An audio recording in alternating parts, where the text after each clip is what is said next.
नमस्कार। कैसे हैं आप लोग? ली गाइस में आपका स्वागत पुनः एक बार, है ना। आज आपके लिए एक नया टॉपिक लेके आए हैं। करंट का टॉपिक है और ये आपका पॉलिटिक्स से जुड़ जाता है और उससे प्रश्न इस बार पूछा जाएगा 101%। तो क्या है वो प्रश्न? देखिए, प्रश्न है आज जो आपसे पूछा जाना है वो है ये वाला। देखो क्या कहता है संविधान का अनुच्छेद 3। आज किसकी बात आ रही है? आर्टिकल 3। अब इस आर्टिकल 3 जो है ये चर्चाओं में क्यों रहा है, ये प्रश्न पूछा जाना है। ये चर्चाओं में इसलिए रहा है कि इस आर्टिकल के तहत यहां पर कट लगा है। देखो, केरल का नाम परिवर्तित करके क्या कर दिया है? केरलम कर दिया गया है। क्या चेंज कर दिया गया है? केरल का नाम परिवर्तित करके कह रहे हैं केरलम कर दिया गया है। कौन सा अनुच्छेद? अनुच्छेद 3 के तहत। अब देखते हैं कि अनुच्छेद 3 में है क्या प्रावधान। देखो, अगर हम अनुच्छेद 3 की बात करते हैं तो देखिएगा पहला स्टेटमेंट अनुच्छेद 3 के अनुसार क्या क्या नॉर्म्स होते हैं। देखो, नए राज्यों का निर्माण और वर्तमान राज्यों के क्षेत्र एवं सीमाओं या नामों परिवर्तन संसद विधि द्वारा कर सकती है। क्या कहना चाह रहा है आर्टिकल 3? कि नए राज्यों का निर्माण और वर्तमान राज्यों के क्षेत्र और सीमाओं या नाम परिवर्तन संसद क्या करे हैं? विधि द्वारा कर सकती है। अब उस विधि में क्या क्या नॉर्म्स हैं ये चीज आपको देखनी पड़ेगी।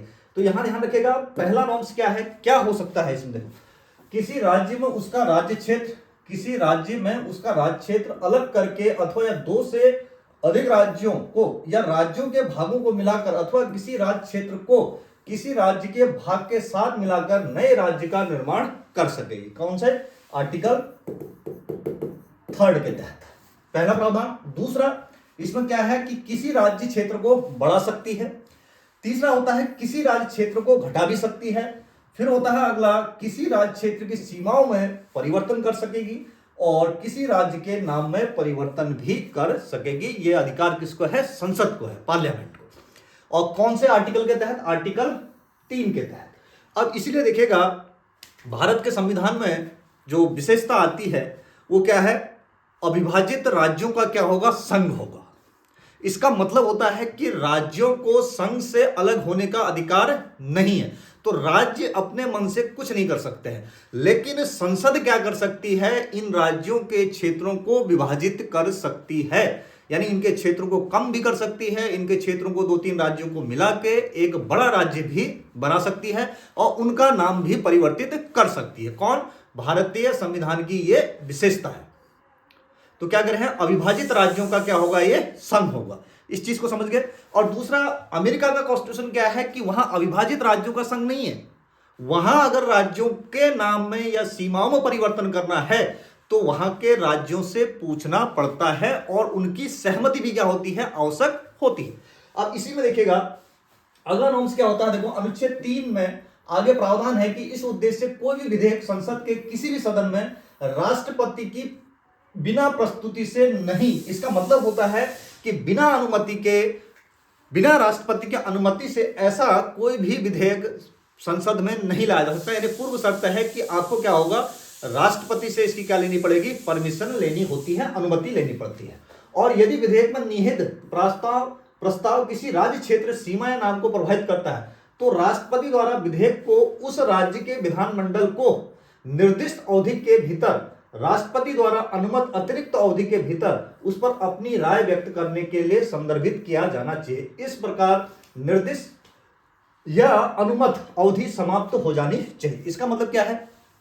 इसका मतलब यह होता है कि भैया पहले तो जो विधेयक लाओगे उसके लिए पहले राष्ट्रपति की परमिशन आवश्यक होती है। दूसरा क्या है कि उसको जिस राज्य का आप नाम परिवर्तित कर रहे हैं या सीमाओं को जो है कम कर रहे हैं या ज्यादा कर रहे हैं तो उसके लिए उसको क्या करना पड़ता है? निश्चित समय के लिए राज्य के अनुमति मांगने के लिए अनुमति नहीं होती है वहां, सिर्फ एक उसका सुझाव मानने के लिए उसको राज्य को भेजा जाता है। और राज्य को क्या करना होता है? उस निश्चित अवधि में उस रिपोर्ट को, अपने सुझावों को राष्ट्रपति ये संसद को भेज देना होता है। लेकिन यहां ध्यान रखिएगा, संसद को वो सुझाव मानने आवश्यक हैं या नहीं। अगर संसद को सही लग रहा है तो मान सकती है, नहीं लग रहा है तो कोई जरूरी नहीं है कि उनके सुझाव मान्य होंगे ही।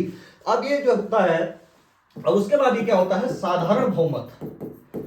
से क्या हो जाता है, पारित हो जाता है। किससे हो जाता है, साधारण बहुमत से इसको क्या माना जाता है, पारित माना जाता है। साधारण बहुमत क्या होता है, उपस्थित, जहां उपस्थित है, उपस्थित का क्या होना चाहिए, बहुमत होना चाहिए। उपस्थित का बहुमत होता है यहां यानी 50+1 का होना चाहिए। कितना, 50+1।